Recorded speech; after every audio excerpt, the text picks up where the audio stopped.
Hello students, now we are starting with the second chapter of Indian economy. Let's start with the chapter that is sectors of Indian economy. अब sectors of Indian economy को समझने के लिए पहले economy क्या होता है वो समझो, ठीक है। देखो इकोनॉमी यानी क्या होता है, सिंपल सी चीज। जब हम लोग इकोनॉमी की बात करते हैं ना, तो इकोनॉमी यानी एक ऐसा सिस्टम जहां पर लोग अपना लिविंग अर्न करते हैं, ठीक है। दैट इज इकोनॉमी, सिंपल से लैंग्वेज में। हर कोई अपनी अपनी कुछ एक्टिविटीज परफॉर्म करता है जिससे वो अपने लिविंग अर्न करता है। तो जो एक्टिविटीज परफॉर्म की गई उसको हम लोगों ने economic activities, that is economic activities. ये कौन सी एक्टिविटीज होगी?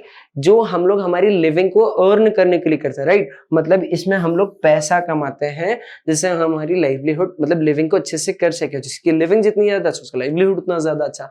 तो हम लोगों ने समझा कि इकोनॉमी क्या होता है ना। अब हमको इसके सेक्टर्स देखना है कि कितने प्रकार के सेक्टर्स होते हैं हमारी इंडिया की इकोनॉमी के अंदर।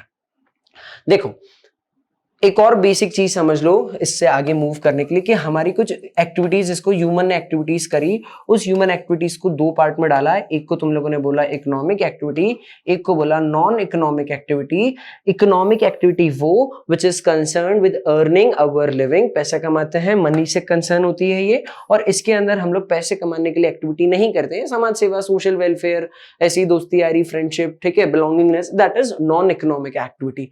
अब इन्हीं एक्टिविटी के बेसिस पे क्या होता है, हम लोगों अपनी जैसे इंडिया को डिवाइड करते हैं, ठीक है। जिस जिन एक्टिविटीज के बेसिस पे इंडिया को डिवाइड करना उनको बोला सेक्टर्स।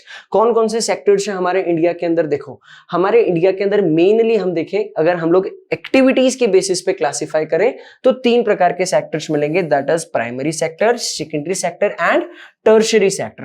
प्राइमरी सेक्टर मतलब क्या? देखो primary sector is that sector which is concerned with actually extracting the resources from the ground. जमीन से जितने भी रिसोर्स हम लोग एक्सट्रैक्ट करते हैं, नेचुरल रिसोर्सेज उसको हम लोग बोलते हैं, ठीक है, वो हम काय में आएगी प्राइमरी सेक्टर। मतलब इसके अंदर नेचुरल काम, जैसे हम लोगों ने खेती करी, ठीक है, माइनिंग करी, फॉरेस्ट्री करी, ये सब किसके पार्ट होंगे? These are part of primary activities. और दूसरा सेक्टर हम लोगों ने बोला सेकेंडरी एक्टिविटीज। अब एक बार जमीन से रॉ मटेरियल आ गया मेरे पास, जैसे मेरी एग्जांपल, हम लोग रोटी खाते हैं, राइट। अब रोटी खाना है तो रोटी के लिए हम क्या करते हैं, हम लोग गेहूं निकालते हैं, राइट। तुम गेहूं डायरेक्ट खाते हैं क्या? नहीं, गेहूं निकाला, किसान ने गेहूं निकाल के क्या करा, ऐसे कैसे फ्लोर मिल वाले को दिया, फ्लोर मिल वाले ने क्या करा, उसको आटे में कन्वर्ट करा, ठीक है। और आटा फिर आशीर्वाद आटा, अलग अलग प्रकार के आटे में पैक होकर हमारे घर पे आया। तो क्या करा, एक व्यक्ति का काम क्या था, जमीन से गेहूं निकालना, that is of primary activity. दूसरे ने क्या करा, दूसरे ने उस जो रॉ मटेरियल प्राइमरी सेक्टर ने हमको दिया, उस सेक्टर को कन्वर्ट करा, जो भी तुम्हारा रॉ मटेरियल है, फिनिश गुड्स में, that is known as secondary activity. और ये सेकेंडरी सेक्टर मतलब जो प्राइमरी सेक्टर में काम किया जाता है that is primary activity, secondary sector में जो काम किया जाता है that is secondary activity, tertiary sector में जो भी काम किया जाता है that is tertiary activity. Secondary sector की बात करें, हम लोगों ने क्या बताया, यहां पर मेन क्या होता है, देखो यहां पर रॉ मटेरियल के एक्सट्रैक्शन का काम हुआ, इस रॉ मटेरियल को फिनिश गुड्स में कन्वर्ट करने की पूरी प्रोसेस काय में आई, वो हमारी सेकेंडरी में आई। अब सर फिर टर्शियरी वाले ने क्या करा, अब कुछ कुछ चीजें की जरूरत इसको भी लगती है, कुछ कुछ चीजों की जरूरत इसको भी लगती है।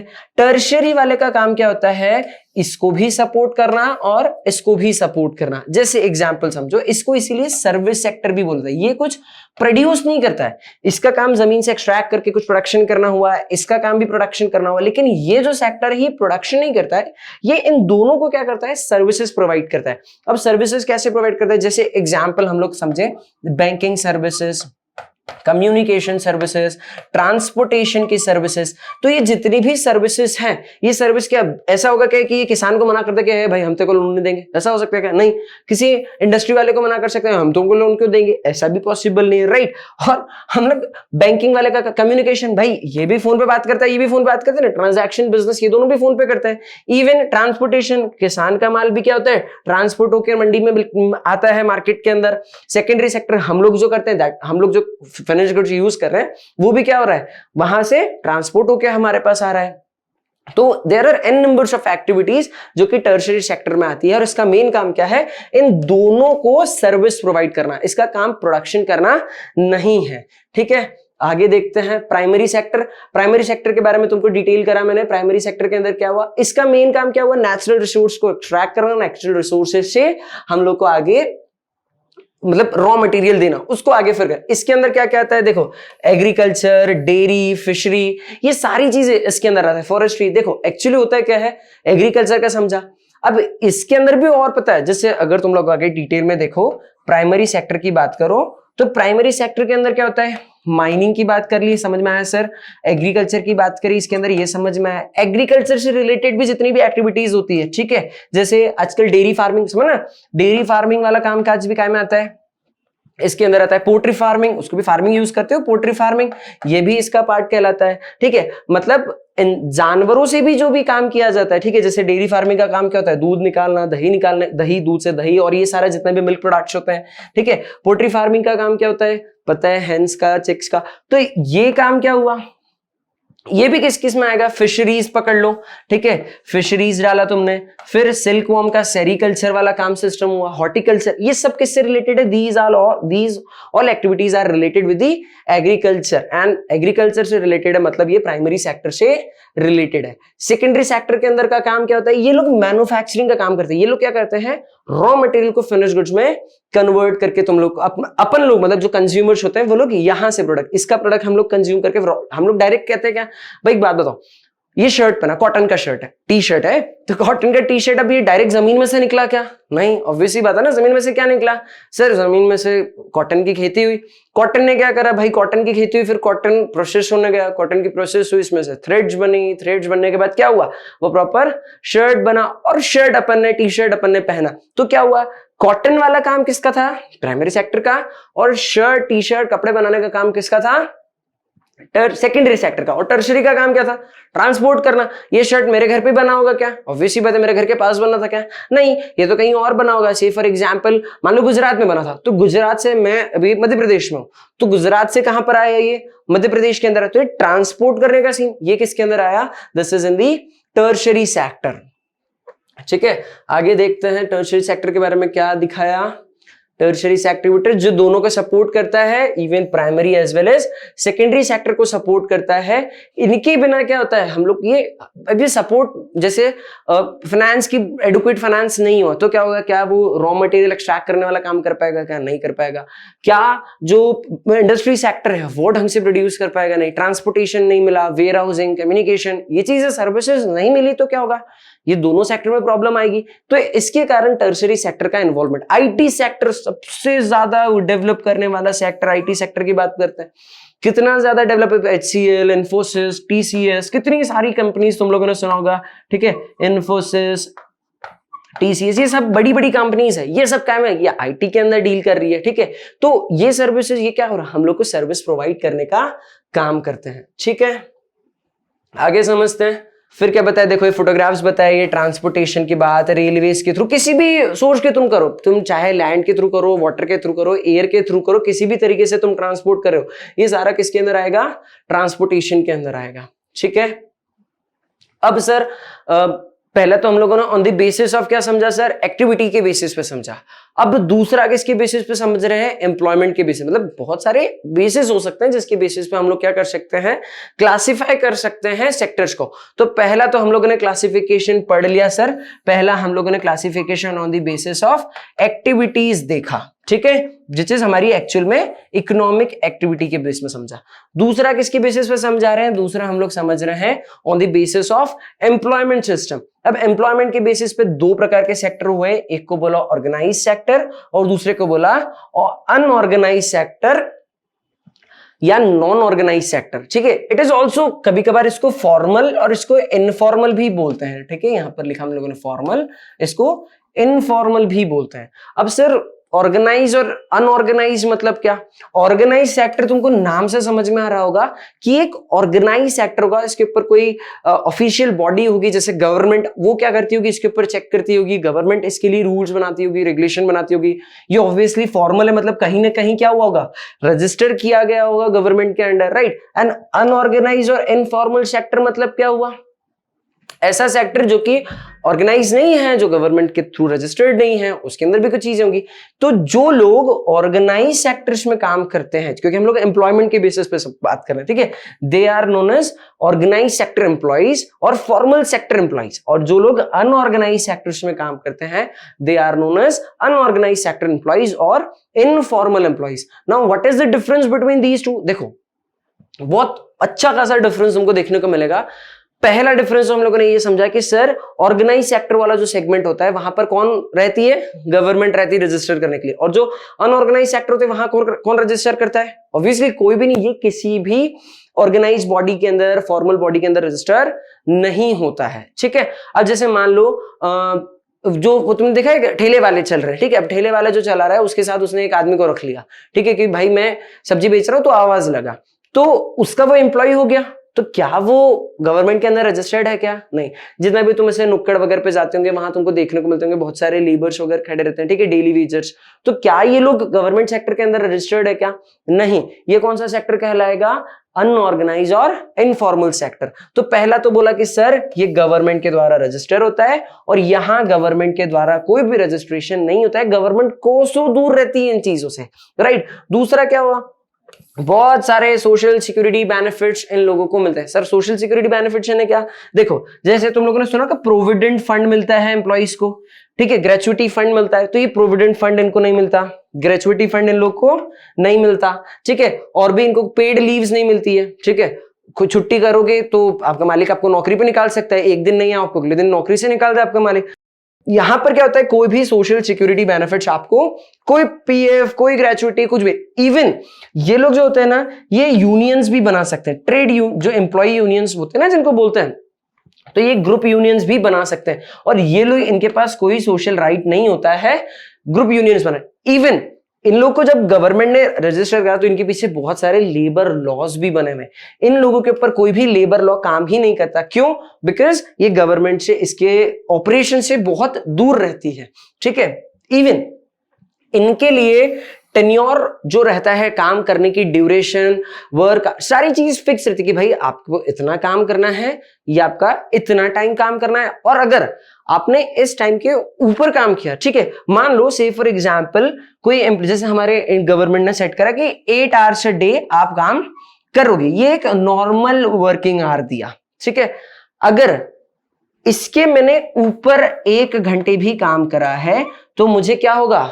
मेरी कंपनी, मेरी ऑर्गेनाइजेशन मुझे एक्स्ट्रा पे करेगी, क्योंकि जो मैंने एक्स्ट्रा ओवर टाइम वर्क करा है। इस सेक्टर में ओवर टाइम वर्किंग पे कोई भी आपको बेनिफिट है क्या? नहीं। इवन मालिक जितना घंटे चाहे उतने घंटे काम कराए, यहां पर आपके लिए कोई टन्या। यहां पर आपको, जैसे आपकी कंपनी ने बोला कि सर 5 डेज अ वीक आपको काम करना है, ठीक है, तो 5 डेज अ वीक यहां पर कोई 5 डेज अ वीक सिस्टम नहीं होता। यहां जब मालिक बुलाएगा तब आपको जाना है और सारा काम करना है, ठीक है। यहां पर प्रॉपर रूल्स और रेगुलेशंस होते हैं, लेकिन इस सेगमेंट में कोई रूल्स रेगुलेशंस है क्या? नहीं है। आगे बात करते हैं। इवन इन लोगों को क्या मिलती है? मैं बताता ना, पेड लीव्स मिलती है, हॉलीडेज के ऊपर ट्रिप्स मिलती है। यहां पर कोई भी आपको नहीं मिलता है। आपको तो डर ही लगा रहता है कि भाई अगर मैं कहीं अपनी फैमिली के साथ घूमने गया, तीर्थ यात्रा के लिए भी जाना रहता है ना, तो क्या होता है, वो पहले अपने मालिक से पूछते हैं कि मालिक साहब मैं क्या वहां जा सकता हूं? और मालिक ने बोला नहीं जा सकते हो, तो आप वहां पर नहीं जा सकते हो। अगर आप गए तो हो सकता है आपको वो नौकरी से ही निकाल दे। लेकिन यहां पर क्या रहता है? यहां पर आपको पेड लीव्स प्रॉपरली मिलती है, सिक लीव्स मिलती है। यहां पर आपको कोई ऐसे बेनिफिट नहीं मिलती है। जैसे एग्जांपल्स, कोई भी गवर्नमेंट एम्प्लॉय, गवर्नमेंट सेक्टर में जो एम्प्लॉयड है, प्राइवेट सेक्टर में जो कोई एम्प्लॉयड है, ठीक है, इवन कॉर्पोरेट सेक्टर में जो एम्प्लॉयड होते हैं, कॉर्पोरेट एम्प्लॉयज बोलते हैं ना जिनको, तो ये सब काय में आते हैं? फॉर्मल सेक्टर और ऑर्गेनाइज सेक्टर में। लेकिन दीज आर, इसके अंदर कौन आएंगे? जो लोग नुक्कड़ पे तुमको देखने को मिल गए, ठीक है, जनरल स्टोर्स पे छोटे मोटे नौकरी कर रहे हैं, ये लोग क्या में आएंगे? होम ट्यूटर जैसे बताए। ये क्योंकि किसी एक ऑर्गेनाइज्ड बॉडी, एक ऑर्गेनाइज्ड कंपनी के अंडर रजिस्टर्ड नहीं है। दे आर अनऑर्गेनाइज्ड सेक्टर के अंदर काम करने वाले वर्कर्स। तो हम लोगों ने sectors on the basis of क्या करा? पहला समझा sectors on the basis of activity, और दूसरा पढ़ा sectors on the basis of employment, ठीक है। आगे बात करते हैं, protecting workers in the unorganise sectors. अब एक बात बताओ, जो अनऑर्गेनाइज सेक्टर्स है, ऑर्गेनाइज सेक्टर के लिए तो सरकार ने इतने सारे रूल्स बनाए, अनऑर्गेनाइज सेक्टर्स के लिए क्या कोई रूल्स हैं? ऑब्वियसली नहीं, क्योंकि वहां तो लेबर लॉज भी काम नहीं कर रहे। तो इनको प्रोटेक्ट करने के लिए इनसे कुछ इनके पीछे भी तो कुछ, ये भी तो इंसान है ना एक्चुअली, तो इन लोगों के लिए भी तो प्रोटेक्शन के लिए कुछ करना चाहिए। तो इनको प्रोटेक्ट करने के लिए क्या किया गया, देखो गवर्नमेंट, अब क्या करना किया गया तो इसकी तो बात छोड़ दो, क्या करना चाहिए उसकी बात बता रहे हैं कि गवर्नमेंट को क्या करना चाहिए, एटलीस्ट स्मॉल स्केल एम्प्लॉइज को सपोर्ट करे, ठीक है, छोटी मोटी पॉलिसीज बनाए, इन लोगों को क्रेडिट फैसिलिटीज मिल जाए, ठीक है। जो अनऑर्गेनाइज सेक्टर की बात है, एक्चुअली क्या होगा, ये लोग पे भी बहुत कम करते हैं जो अनऑर्गेनाइज सेक्टर के अंदर है, क्योंकि वो खुद ही कम कमा रहा है तो अपने एम्प्लॉय को और कम देगा। तो अनऑर्गेनाइज सेक्टर के अंदर क्या बताया कि आप इसको थोड़ी क्रेडिट फैसिलिटीज दो, इन लोगों को सपोर्ट सर्विसेज प्रोवाइड करो। उसके थ्रू क्या होगा, जब इनको क्रेडिट सर्विसेज में क्रेडिट फैसिलिटी मिलेगी, सपोर्ट सर्विसेज, तो इनका एरिया ऑफ ऑपरेशन बढ़ेगा। जब एरिया ऑफ ऑपरेशन बढ़ेगा तो नंबर ऑफ एम्प्लॉइज बढ़ेंगे, नंबर ऑफ एम्प्लॉइज बढ़े तो ऑब्वियसली बात है क्या होगा, उनको पैसे अच्छे मिलेंगे, पैसे अच्छे मिलेंगे तो लिविंग स्टार्ट होगी अच्छी, और लिविंग अच्छी हुई तो है ना इकोनॉमी डेवलप होगी।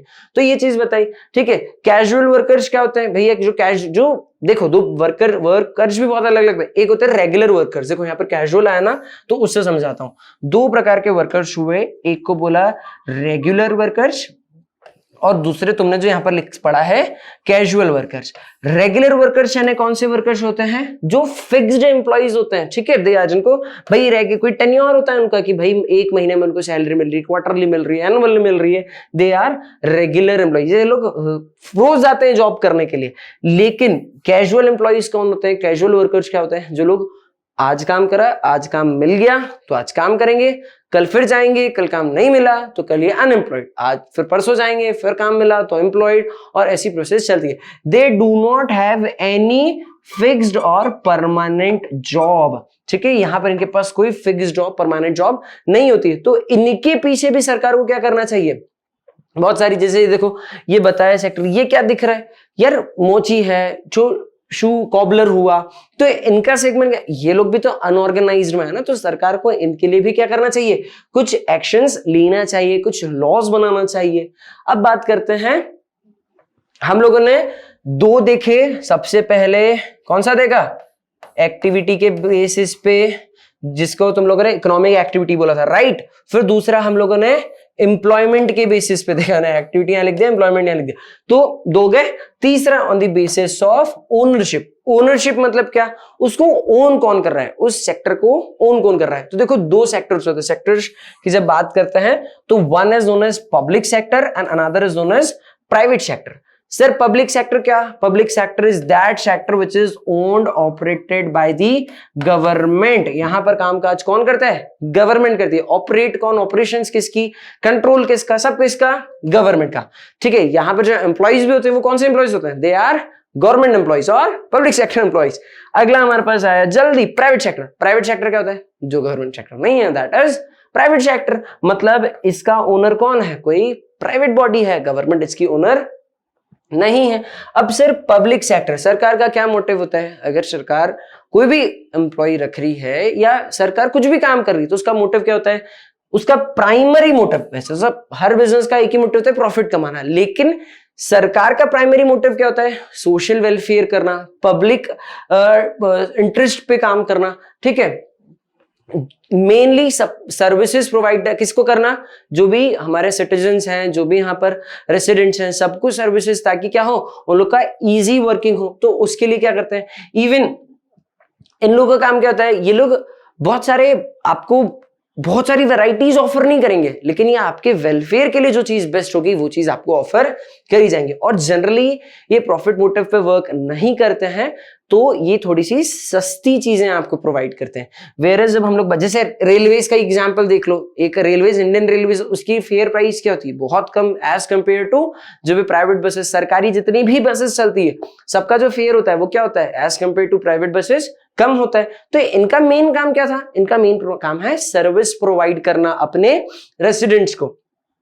प्राइवेट व्यक्ति का काम क्या होता है, इसका मेन काम ही प्रॉफिट अर्न करना होता है, ठीक है। प्रॉफिट अर्न करना होता है तो प्रॉफिट कैसे कमाएगा, वैरायटीज आपको ऑफर करके, ठीक है। अलग अलग क्या होता है, मोबाइल फोन गवर्नमेंट बनाती क्या, नहीं, गवर्नमेंट मोबाइल फोन में चेंजेस करती है। जैसे एक कंपेयर करो, ठीक है, बीएसएनएल के सिम लेते हैं ना, बीएसएनएल का जो सिम बीएसएनएल का क्या होता है, ये गवर्नमेंट का है, और अपन एयरटेल ले लो, ये किसका काम का है, ये प्राइवेट का है। बीएसएनएल में कोई चेंजेस करते हैं कि टैरिफ प्लान्स के अंदर रोज नए दिन कोई ऑफर्स लाते हैं क्या? नहीं। एयरटेल को देखो हर 15 दिन में नया ऑफर लाएगा। क्यों? क्योंकि इसका तो काम ही प्रॉफिट कमाना है, कैसे भी करके। बीएसएनएल आपको 50 मैसेज करता है क्या? नहीं, क्योंकि इसका काम प्रॉफिट मोटिव नहीं है। इसका मेन काम क्या है? सर्विस प्रोवाइड करना। और इन लोगों का काम क्या हुआ? प्राइवेट सेक्टर का प्रॉफिट अर्न करना। जैसे कुछ नाम भी है, रिलायंस दिया, टस्को दिया, बुक के अंदर देखा है Tata iron and steel company, right, that is टेस्को। अभी इसको टाटा स्टील कंपनी बोलते हैं, टाटा स्टील लिमिटेड करके ये है। अब पब्लिक सेक्टर के बारे में क्या बताया? यहाँ पर हम लोगों ने गवर्नमेंट की बात करी, यहाँ पर सारी बेसिक फैसिलिटीज प्रोवाइड करते हैं, लेकिन इनका मेन मोटिव भी प्रॉफिट अर्न करना है। ऐसा नहीं कि इनका मेन प्रॉफिट अर्निंग मोटिव नहीं होता है, बट प्राइमरी मोटिव क्या होता है? सर्विस प्रोवाइड करना, राइट। जैसे क्या करते हैं? सरकारी अस्पताल हो गए, ठीक है, सरकारी अस्पताल, गवर्नमेंट हॉस्पिटल जो होता है, सरकारी स्कूल्स होते हैं, यहाँ पर फीस ज्यादा होती है कि कम? ऑब्वियसली कम होती है, कम चार्ज करते हैं। क्यों? क्योंकि इनका मोटिव क्या है कि इक्विटेबल रिसोर्स का हर कोई व्यक्ति क्या हो, इनकी सर्विसेज को अवेल कर पाए। और जो प्राइवेट होता है वहां चले जाओ, प्राइवेट हॉस्पिटल में, प्राइवेट स्कूल में फीस कितनी ज्यादा होती है। क्यों? क्योंकि उनका मोटिव सर्विस देना है क्या? प्राइमरी मोटिव नहीं, there primary motive is to earn profit.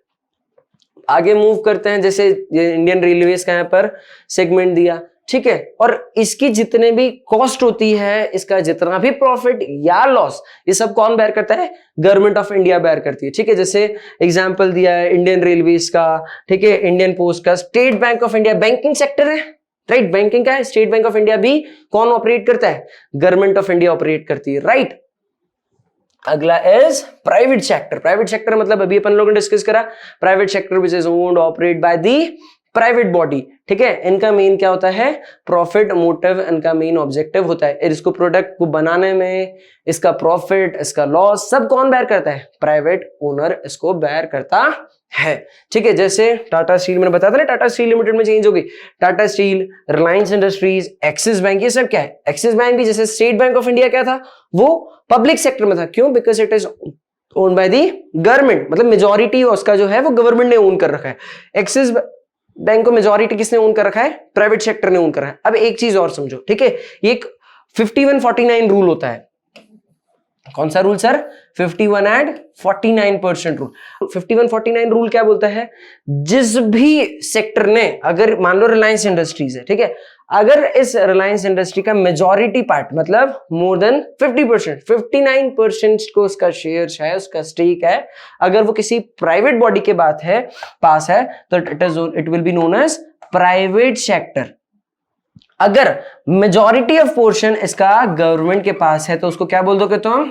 Public sector, ठीक है। भले ही अब 49% अगर किसी ने गवर्नमेंट ने ओन कर रखा है, ठीक है, जैसे मारुति सुजुकी, मारुति गवर्नमेंट की company, Suzuki private company, but उसका माइनॉरिटी शेयर गवर्नमेंट ने ओन करा, तो इसलिए उसको पब्लिक सेक्टर हम लोगों ने नहीं बोला। जब मेजॉरिटी मतलब 51%, मोर देन 51%, अगर 51 या उससे ज्यादा सेक्टर जिस भी सेक्टर ने ओन कर रखा होगा, उसको तुम क्या बोल दोगे?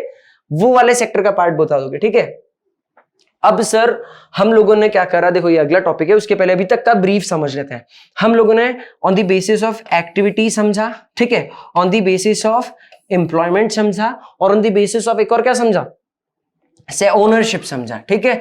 अब यहां पर क्या था? एक्टिविटीज के बेसिस पे हम लोगों ने 3 बना दिए थे sir, primary sector, secondary sector और टर्शरी सेक्टर।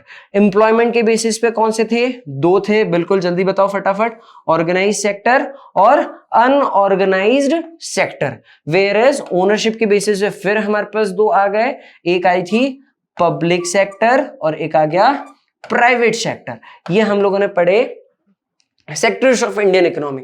अब सर ये जीडीपी क्या होता है? बहुत रेगुलर कॉमनली तुम लोग यूज करने को सुनते हो, इस बार की जीडीपी ये आई, इस बार की क्वार्टरली जीडीपी पढ़ते हैं ना जी। मोदी जी ने भी जब स्पीच दी, तुम लोग हमको जीडीपी बढ़ाना है, फाइनेंस मिनिस्टर बोलते जीडीपी। तो जीडीपी होता क्या है? देखो बिल्कुल लेवल टर्म लैंग्वेज में अपन समझते हैं। जीडीपी मतलब क्या होता है? जितने भी सेक्टर्स, एक सेगमेंट अपन पढ़ते हैं, ठीक है, चाहे अपन लोग अभी जैसे on the basis of activity पकड़ते हैं, ठीक है, sectors on the basis of activity पढ़ते हैं। तो 3 एक्टिविटीज हमारे पास आ गई थी, प्राइमरी, सेकेंडरी एंड टर्शरी। तो प्राइमरी सेक्टर का जितना भी टोटल आउटपुट इन्होंने जनरेट करा, प्लस सेकेंडरी सेक्टर ने जितना भी टोटल आउटपुट जनरेट करा, एंड टर्शरी सेक्टर ने जितना भी टोटल आउटपुट जनरेट करा है, इन सब को प्लस करके जो भी आता है that is known as GDP which is gross domestic product, ठीक है। और जीडीपी के बेसिस पे टर्म्स कंपनीज की कंट्रीज की क्या होती है, रैंकिंग्स होती है कि कौन सी कंट्री कितनी ज्यादा साउंड है, फाइनेंशियली स्ट्रांग है, ठीक है। और ये जैसे अगर एक सिंपल लैंग्वेज बात करें तो it is the value of final goods. अब सर फाइनल गुड्स यानी क्या होता है, देखो दो प्रकार के गुड्स होते हैं, डिटेल में मत समझो, अपन एक बेसिक एग्जांपल लेते हैं, कॉटन वाला जैसे मैं एग्जांपल दे रहा था, तो ये कॉटन हुई और यहां पर हमारा शर्ट हुआ, टी शर्ट ले लेते हैं, ठीक है। कॉटन फार्मर ने उगाई, ठीक है, फार्मर ने कॉटन उगा के मान लो आगे 200 रुपए में दी, इसने टी शर्ट वाले ने क्या करा, 200 रुपए में सामान खरीदा, उसे टी शर्ट मैन्युफैक्चर करा और वो टी शर्ट मैन्युफैक्चर करके आगे 500 रुपए में बेचा, ठीक है। मैं गया, मैंने 500 रुपए में इस टी शर्ट को मान लो मैंने रिटेलर से खरीद लिया, ठीक है, एग्जाम्पल अपना, ठीक है। इसने आगे बेचा, रिटेलर के पास गया, रिटेलर ने मेरे को यही शर्ट 700 रुपए में दिया। अब अगर मैं बोलूं कि प्राइमरी सेक्टर ने कितने रुपए कमाए, तो तुम बोलोगे सर 200 रुपीज कमाए। दूसरा, अगर टी शर्ट वाले की बात करूं, मतलब सेकेंडरी सेक्टर की बात करूं, तो उसने बोला सर 500 रुपए कमाए उसने। तीसरा, अगर मैं टर्शियरी सेक्टर की बात करूं तो तुम बोलोगे सर उसने कितने कमाए, 700 रुपए कमाए। तो ओवरऑल कितने हो गए, 1400 रुपए हो गए सर। अब ये तुम्हारी जीडीपी आ गई है ना, जीडीपी तुम लोगों ने बोला कि सर तीनों सेक्टर को प्लस कर दिया, ये मिला के तुम्हारी जीडीपी हो गई। लेकिन नहीं, हम लोगों को क्या करना है एक्चुअल में, अगर तुम समझो तो इस 700 रुपए में इस 500 रुपए वाले की भी कमाई इंक्लूडेड है और इस 500 में इस 200 वाले की भी कमाई इंक्लूडेड है। इसीलिए हम लोग क्या करते हैं, जीडीपी कैलकुलेट करते टाइम पे तीनों ही गुड्स का, तीनों ही सेक्टर ने जितना भी प्रोडक्शन किया उसकी फाइनल वैल्यू को ऐड कर लेते हैं। इसीलिए ना पड़ता है कि it is the value of final goods and services. ये जो बीच बीच में आए ना, ये दीज आर नोन एज, जो रॉ मटेरियल के तौर पर यूज किया है, इसको इंटरमीडिएट गुड्स बोलते हैं, ठीक है। आगे तुम लोग और अच्छे से समझोगे, बट ये चीज याद रखना कि there are 2 types of good. एक को हम लोगों ने कौन सा गुड बोला, इंटरमीडिएट गुड बोला, और एक को फाइनल गुड बोला। तो जो हम लोगों को इंटरमीडिएट गुड्स को काउंट नहीं करना है, जो भी बीच वाली प्रोसेस के जितने भी हमको उन सबको कट करके जो फाइनल वैल्यू आ रही है उसको कंसीडर करना है। और जितने भी वैल्यू का गुड्स एंड सर्विसेज एक साल के अंदर एक कंट्री में प्रोड्यूस हुआ होगा उसको हम क्या बोलते हैं, gross domestic product. Now GDP समझा। अच्छा, जीडीपी समझने क्यों जीडीपी कैलकुलेट करा, क्योंकि जीडीपी की मदद से हम लोग नेशनल इनकम कैलकुलेट कर पाते हैं, राइट। जितने, क्योंकि इन सब लोगों ने अपनी अर्निंग करी होगी तो उसकी मदद से हम लोग क्या करेंगे, नेशनल इनकम पढ़ेंगे। फर्स्ट चैप्टर में देखा, नेशनल इनकम की मदद से कंट्रीज की रैंकिंग होती है, पता चलता है कि एक व्यक्ति ने कितना पैसा कमाया है। तो इसीलिए हमको जीडीपी की जरूरत पड़ती है। Now what are the historical changes in the primary sector. अब प्राइमरी सेक्टर के अंदर क्या होता है, प्राइमरी सेक्टर में पहले ट्रेडिशनल तरीके से खेती होती थी, आज मॉडर्न तरीके से खेती होती है। खेती होने के कारण देखो, तुम लोगों ने ग्रीन रिवोल्यूशन के बारे में सुना होगा। अब जब ग्रीन रिवोल्यूशन की बात करते हो तो ग्रीन रिवोल्यूशन के चक्कर में क्या हुआ, ग्रीन रिवोल्यूशन के आने से हमारे जो इसमें क्या होता है, हाई यील्डिंग वैरायटी सीड्स का यूज होने लगा, ठीक है। जब हाई यील्डिंग वैरायटी सीड्स का यूज होने लगा तो जो आपका प्रोडक्टिविटी थी वो इंक्रीज हो गई, ठीक है। प्रोडक्टिविटी इंक्रीज, पहले क्या होता था, पहले प्रोडक्टिविटी, पहले देयर वाज लो प्रोडक्टिविटी। अब लो प्रोडक्टिविटी ड्यू टू हम लोग आउटडेटेड इंफ्रास्ट्रक्चर, आउटडेटेड टेक्नोलॉजी को यूज करते थे। बट अब हम क्या कर रहे हैं, मॉडर्न टेक्नोलॉजी का यूज कर रहे हैं, ट्रैक्टर्स यूज कर रहे हैं, थ्रेशर्स यूज कर रहे हैं, हार्वेस्टर्स, स्प्रिंकलर्स, इन सब की मदद से क्या हो रहा है, हम लोगों को ज्यादा output, even HYV seeds use कर रहे हैं। तो उसके चक्कर में क्या हो रहा है, हम लोग को ज्यादा प्रोडक्टिविटी मिल रही है। तो दिस इज व्हाट, कैसे कैसे चेंजेस हम लोगों को इकोनॉमी में देखने को मिले इन दी सेक्टर ऑफ प्राइमरी सेक्टर। जैसे यहां पर देखो, ये पहले इस तरीके से, ये पुराने तरीके हो गए। अब क्या हो रहा है, यहां पर देखो बकायदा पहले इस तरीके से ये पानी का भी और सीड्स का भी छिड़काव होता था। आजकल क्या हो रहा है, डायरेक्ट मॉडर्न टूल्स हम लोग के पास आ गए, गैजेट्स हो गए। पहले देखो, इन लोग गाय भैंस जो मतलब बैल होते थे उसके थ्रू खेत की प्लोइंग होती थी। आजकल क्या होगा, ट्रैक्टर्स का यूज होने लग गया। तो इसके कारण क्या हुआ, हमारी प्रोडक्टिविटी इंक्रीज हुई और हमारे पास ज्यादा फायदा देखने को मिला, हमारे पास ज्यादा आउटपुट मिला। तो this is what the historical changes in the primary sector.